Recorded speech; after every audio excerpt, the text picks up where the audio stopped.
It is not a modern Christian tradition that we built around an Elvis Presley song, I swear, but I thought that for years.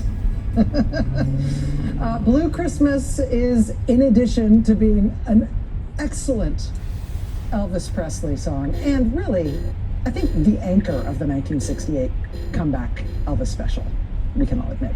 Anyway, in addition to that, Blue Christmas is it's a kind of a modern tradition. It's a service that a lot of churches do around this time of year to acknowledge that the holidays, while they are joyful for a lot of people and in a lot of ways, they are also sad for a lot of people, especially if you've lost people in your life, right? The holidays are a time when you think about people that you've lost, and there can be a lot of grief and a lot of sadness.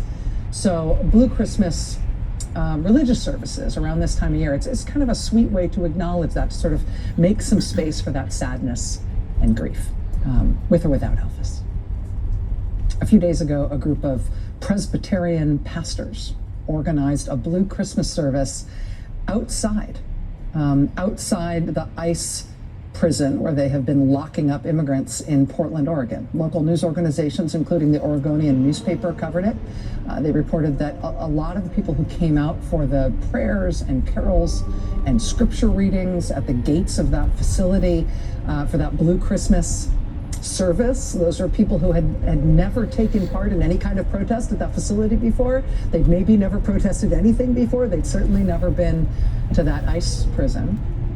One church member who had never been to that site before, never protested before, said, quote, "It feels like this is one small way to have to kind of have some hope and light in the midst of darkness, to remind people that they aren't alone. There are a lot of us in the faith community that stand with them." This weekend, Homeland Security Secretary Kristi Noem turned up in Chicago at the Navy Pier at a charity event that's held every year in Chicago around this time, where Christmas trees come in on a Coast Guard cutter and then they get distributed to needy families in Chicago through local Chicago nonprofits. Homeland Security Secretary Kristi Noem was greeted this year by protesters. "The Grinch stole Christmas, but Kristi Noem stole my neighbors." Also, ICE are Herod's henchmen. If you know, you know. This one could maybe stick with her. I'm just imagining, just big bold letters. "Santa's watching, Kristi. Santa's watching." That was Chicago. This was Kenner, Louisiana this weekend, where they have adopted the whistles everybody used in Chicago to warn their neighbors about the presence of Trump's immigration agents.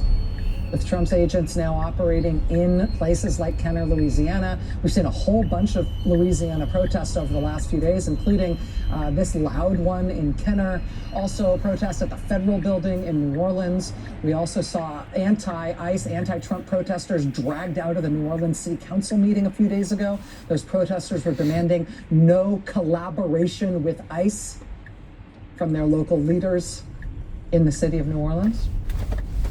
Trump's immigration agents also are making a big show of force in Minnesota right now. These are workers at the Minneapolis-St. Paul airport protesting in the bitter Minnesota cold against deportation flights that are being flown out of the airport where they work. This weekend, New Yorkers rallied for this 6-year-old boy who Trump's immigration agents took away from his father. They arrested and locked up the father, who's an immigrant from China, and then they took his 6-year-old son away from him and locked the boy up separately from where they locked up the father, 2 different facilities. This little 6-year-old boy is enrolled in school in Queens, New York. In Queens, New York this weekend, people rallied in support of him to demand that he and his dad be reunited and to demand that they be set free. This weekend, more than 1,200 New Yorkers underwent very practical training on how to safely observe and safely protest and safely try to protect their neighbors from Trump's immigration agents in anticipation that Trump's going to try some big New York operation sometime soon. There's huge training events in multiple parts of New York City this weekend just to train regular people how to respond, how to try to protect their immigrant neighbors if and when Trump's attack on New York comes. The mayor-elect of New York City is, of course, Zoran Mamdani. He gets sworn in on New Year's Day. But even in advance of Mayor-elect Mamdani's first day on the job as mayor, look at this that he just put out. It's about 90 seconds long. Watch this. He put this out to help people in New York get ready to stand up against an anticipated attack by the federal government. Last weekend, ICE attempted to raid Canal Street and detain our immigrant neighbors. As mayor, I'll protect the rights of every single New Yorker, and that includes the more than 3 million immigrants who call this city their home. But we can all stand up to ICE if you know your rights. If you encounter ICE, these are the things that every New Yorker should know. First, ICE cannot enter into private spaces like your home, school, or a private area of your workplace without a judicial warrant signed by a judge. That looks like this. If ICE does not have a judicial warrant signed by a judge, you have the right to say, I do not consent to entry, and the right to keep your door closed. Sometimes ICE will show you paperwork that looks like this, and tell you that they have the right to arrest you. That is false. ICE is legally allowed to lie to you, but you have the right to remain silent. If you're being detained, you may always ask, am I free to go? Repeatedly, until they answer you. You are legally allowed to film ICE, as long as you do not interfere with an arrest. It is important to remain calm during any interaction with ICE or law enforcement. Do not impede their investigation, resist arrest, or run. One last thing. New Yorkers have a constitutional right to protest, and when I'm mayor, we will protect that right. New York will always welcome immigrants, and I will fight each and every day to protect, support, and celebrate our immigrant brothers and sisters.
I'm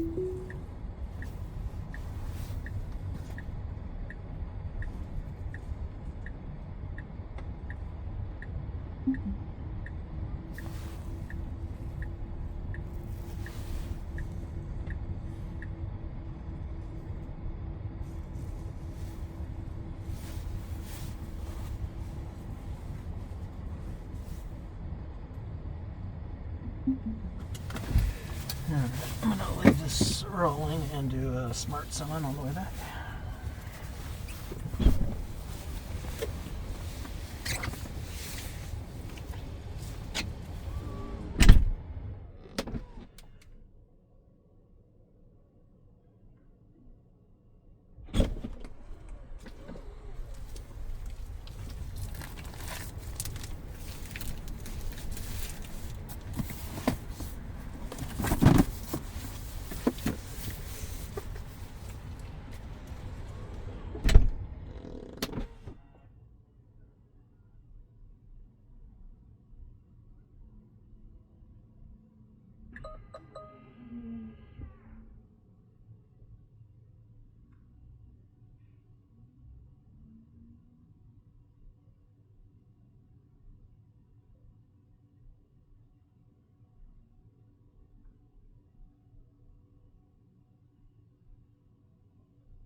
That is, how compelling that is.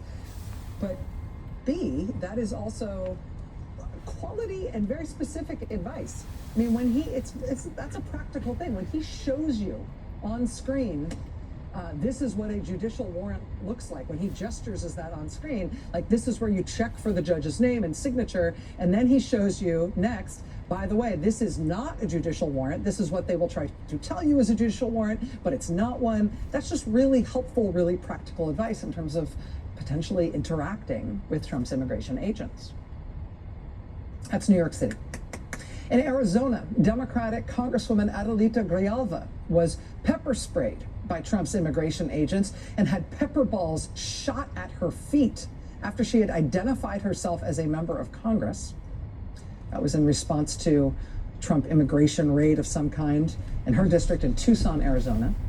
In Nebraska, they've tried to do a kind of Florida alligator Alcatraz style thing where the state of Nebraska is running an immigration prison for the federal government. They're running it as a state facility. One Democratic state senator named Michaela Cavanaugh from Omaha, Nebraska, she has now repeatedly turned up at the gates of that state-run facility demanding to be let in to do oversight. She's in a good position to make that demand. There's a state law in Nebraska that says Nebraska state legislators are legally entitled to visit any correctional facility run by the state, quote, at any time. So she keeps turning up, demanding to be let in. So far, they will not let her in, but she's making repeated demands and going public about it. And that is quite obviously grounds for a potent lawsuit, right? It's also a potent reminder to members of Congress all across the country and to state legislators in these places where the states have agreed to run these immigration prisons for Trump. It's a reminder that elected officials in most cases, members of Congress, state legislators, in most cases, the law says they must be allowed in to inspect these facilities, in most cases without notice, so that they can see what's going on in there. It's a privilege afforded to elected officials that regular Americans can't employ, which means a lot more elected officials should be taking advantage of that. should be doing that in a lot more places. Should be doing what State Senator Michaela Cavanaugh is doing in Nebraska. I mean, has your member of Congress been doing that? Demanding to be let in to whatever federal immigration facility they're taking people to from your state? Do you know? Your state rep, your state senator? I mean, when elected officials do that, when they show up at the gates, when they show up to say, I'm here to see what's happening, they can get in a way that regular people can't, and even journalists can't in most cases. They can get in to see what's happening there. They can tell the people, they can tell the press. It makes the administration feel the pressure of knowing they're being watched, knowing they're not in a black box or a legal black hole. They will have to answer for what they're doing one way or another someday. Here's another way that point is being made very potently. A political action committee, a PAC called Women's March Win, has started running these ads in places where Trump's immigration agents are doing these big showy operations. They've run them in places like Chicago, also in Charlotte, North Carolina. But it's interesting, this ad, I'm going to show it to you in a second. These ads are not targeting the public or even elected officials in these places. They're running these in places where Trump's immigration agents are being surged because they want the immigration agents themselves to see them. Watch. You will be caught. You will be removed, and you will never return.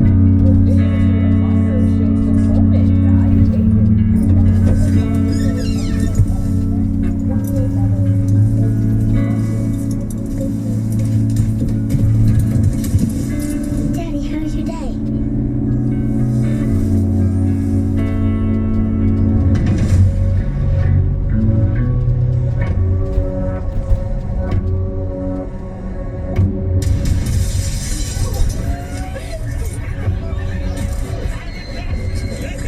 A mask can't hide you from your neighbors, your children, and God. They all know.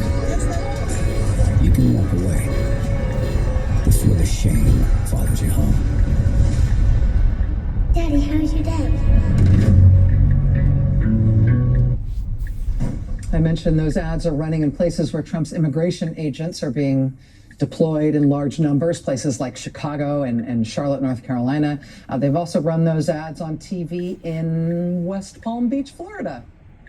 I guess on the unlikely chance that somebody with an itchy conscience might be watching there as well.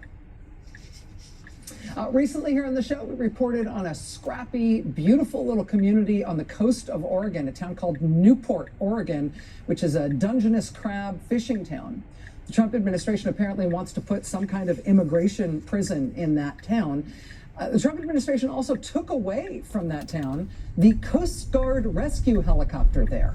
There'd been a Coast Guard rescue helicopter stationed in Newport, Oregon, because of the Dungeness crab fleet, because of the extremely risky, extremely dangerous work of that fishing fleet there. The Newport, Oregon Coast Guard rescue helicopter has rescued more than 500 people in the past 10 years. And then the Trump administration, with no notice, with no local consultation at all, they took it away. So we reported here recently on locals in that town protesting against the removal of that rescue helicopter and protesting against the Trump administration's apparent effort to put some kind of ICE prison in that town. One Texas contractor that had been seeking land in the town near the airport, presumably for the immigration prison, that contractor pulled out and dropped their request to the town as soon as the locals started to protest. Well, now the town of Newport has got their helicopter back as well. Local protests, huge local turnout at town halls and local government meetings, both Oregon U.S. senators getting involved, a lawsuit brought by the locals that was then joined by the state. They, as of now, have their rescue helicopter back, just in time for the start of the crab season. The local state rep in that town told us today that he and a local fishermen's wives group were told by the Trump administration that they'd taken the rescue helicopter away in the first place because of personnel issues, staffing shortages. The Trump administration then reportedly told a different story to the state's U.S. senators, telling them, no, it's not staffing shortages or personnel issues. They told the senators it was a maintenance issue for the helicopter for some reason. But then wouldn't you know it, once the Trump administration got dragged into court by these locals who sued them, the Trump administration had to admit under oath in court, yes, actually they moved the rescue helicopter, the Coast Guard rescue helicopter out of Newport, Oregon, because the Coast Guard was told to send a helicopter down to San Diego to fly around the Mexican border and look for immigrants. That was the story. The comprehensive freaking uproar in that town has got them their Coast Guard rescue helicopter back, and so far it means no immigration prison has gone up in that town either. Sometimes when you fight, you win. Tonight we're going to be talking to the app developer who made the app, the Ice Block app. Remember this one? We talked about this on the show as well. The Ice Block app is an app for your phone. It helped people report to their neighbors when they saw Trump's immigration agents operating in their neighborhood. The Trump administration went to Apple, the literally multi-trillion-dollar company, Apple. The Trump administration went to Apple and told Apple that they needed to take the Ice Block app out of the App Store. And Apple caved immediately, did it. They took the app down. They responded like they were some little pushover, scared operation that only wants to please the big bad bully because they have no choice. Apple did not stand up for itself. But the Ice Block guy, the guy who made the app, he is standing up. He told us when this happened, he told us here on this show that he had a plan to fight this, even if Apple wouldn't fight it. Well, now today he has put that plan into place. He has put that plan into effect. He's going to join us live here tonight. You're going to want to see that. Tonight, we're also going to talk with a former director of the CDC, the Centers for Disease Control and Prevention. He's sounding the alarm that with the Trump administration having now pretty well decimated the CDC and really broken what is supposed to be our public health safety net as a country, he is sounding the alarm that we're going to need to approach those challenges some other way, that we're going to need to do something else as a country to make up for what is now a broken, decimated, ruined CDC. Because sometimes you fight to protect someone or protect something. Sometimes you have to fight to build something new, to take the place of part of our government, part of our country that these guys have destroyed. The Trump administration right now seems to be at a weak ebb. They at least seem to be flailing in all sorts of interesting ways. Today you might have seen Alina Habba had to resign. Trump has appointed a bunch of more or less wildly unqualified U.S. attorneys, top federal prosecutors in multiple states. These are people who are such insanely inappropriate choices for these jobs. They apparently can't be confirmed even by the same Senate that confirmed Pete Hegseth. Like, that's so low a bar, you can't limbo under it if you had 3 sets of knees. I mean, Trump has nevertheless tried to keep these wildly, wildly unqualified U.S. attorney picks in these jobs beyond the limits of the law, because they can't stay there indefinitely if they can't be confirmed by the Senate. Multiple courts have now told Trump that he can't do that, that these people are not serving legally. Today, after stomping and huffing about it for a while, today, Alina Habba in New Jersey had to resign as U.S. attorney. The others who were appointed in circumstances similar to hers will likely have to resign as well. It's just a matter of when. One of the things Trump has used these bogus U.S. attorneys to do, particularly in the Eastern District of Virginia, is he's used these folks to bring federal charges against people he sees as his political enemies. Like, for example, New York State Attorney General Tish James, who Trump demanded should be charged with mortgage fraud for the way she filled out her mortgage paperwork. Remember that? Well, not only was that indictment against Tish James thrown out because Trump didn't properly appoint the U.S. attorney who brought that case, that a few days ago, Trump's Justice Department tried to bring the indictment against Tish James all over again under a new prosecutor. A grand jury told them to take a hike, refused to indict Tish James when they went back to a grand jury and asked them to do it again. And now today, ProPublica reports that if Trump really wants Tish James to be charged with mortgage fraud for this particular paperwork issue he sees in her mortgage paperwork, well, he should probably check his own files, because Trump's own mortgage paperwork from his own mortgages in Florida turns out to be filled out exactly.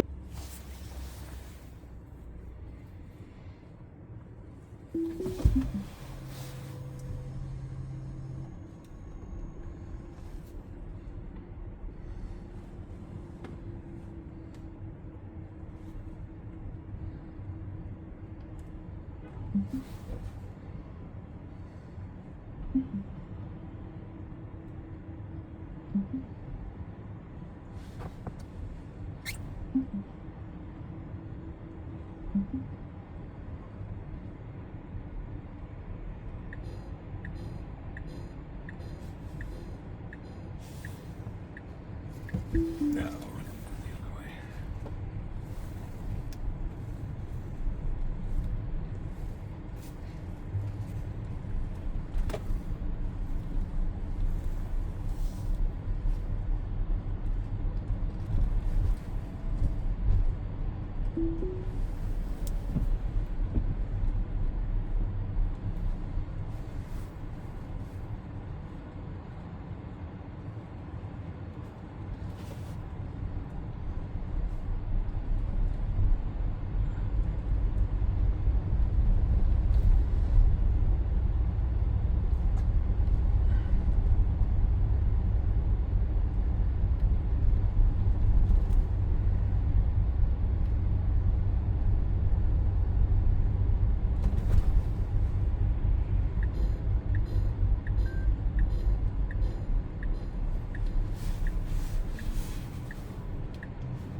The Trump administration and the president himself appear to have no idea how to handle the growing uproar over their repeated, obviously illegal bombings of civilian boats in the Caribbean and the Eastern Pacific.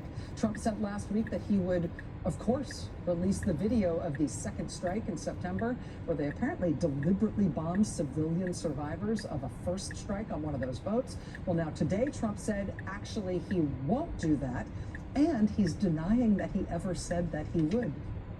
It was only last week. Do you really not remember? At the end of this month, Americans' health insurance premiums are due to skyrocket because of the policy changes Republicans forced through in Trump's so-called Big Beautiful Bill. Trump keeps saying that he's going to unveil a fix for that he's got some idea, he's got some plan. He pretty clearly doesn't seem to have any plan at all for how to fix that, which is going to be a big disaster for tens of millions of American families in less than a month. At the end of this month, when all of those premiums are going to go through the roof. And it is very clearly Trump and the Republicans' fault. You think he's unpopular now, wait till that kicks in. Trump also appears to be dealing with his guttering out approval ratings on the economy and on inflation in particular by just stopping producing government data on inflation from here on out. Because surely if you don't publish data about it, then it won't really be happening, right? No one will notice what they're actually paying. Americans are fighting against this administration in all sorts of interesting ways, and this president appears as weak and unpopular as he has ever been in all of his time in public life. You're seeing that combination of his weakness and Americans' appetite to fight him. You're seeing it in, frankly, every court except the United States Supreme Court. You're seeing it increasingly now, even in the Congress. You're seeing it at the black site prison gates amid the Presbyterian church ladies who have never protested anything before, but where they're now holding a blue Christmas service now at the gates of the prison for the people locked up inside.